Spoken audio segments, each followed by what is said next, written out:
So how to build a realistic budget for real estate investments. You want to take into all your income. Sometimes things get overlooked though, so let's make a quick checklist. So besides rent, is there pet rent? Do you charge more money for tenants that have pets? Laundry income's another one. I know it's pretty common, but sometimes it gets overlooked. And how you want to budget with that one actually is you want to average it out over the course of the year. So if some months are higher than others, just create an average, because that's one that's gonna fluctuate a lot just because of the use of laundry equipment.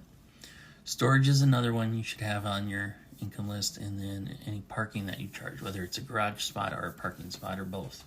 And differentiate the two because they may have different numbers. And the next one you want to look at are your fixed expenses and your variables. So repairs and maintenance will probably change from month to month. But there's one important one that I think people should be doing, and that is the cost to turn over a unit. I don't see that a lot on income statements, and I really think it should be done more often, because you should be budgeting for how many units are going to turn each year and what is it going to cost to turn those units. Now, granted, sometimes that can be grouped into capital improvements, but it depends what you're doing. If you're just doing paint, well, that should be a cost to turn over the unit. You're also going to be changing the keys every single time someone moves out, so again, that's a cost. You could even factor in the labor part of that too. How much time does it take for your staff to work on those units to turn them over? And there's a cleaning expense associated with it as well. And you're not going to rely on the tenant to do all the cleaning, even though that is part of their move-out process. You're still going to have someone go in there to clean the unit. And then if there's any other work, which might be carpeting. Carpeting I wouldn't usually put as a capital expense because the apartment unit isn't that big.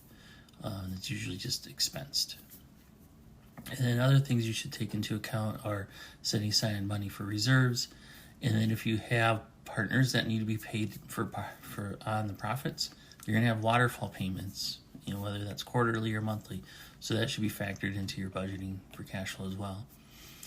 And let's see, I think you want to review that every month, make any adjustments that need to be, especially if you're finding that expenses are exceeding what you originally thought they would be. And if for some reason your vacancies are unusually high or the turnovers are unusually high, it's another thing that you want to take a look at and make adjustments to your budget each month so that you can keep track of it, if it's staying on track or if something's going off course and you need to make adjustments.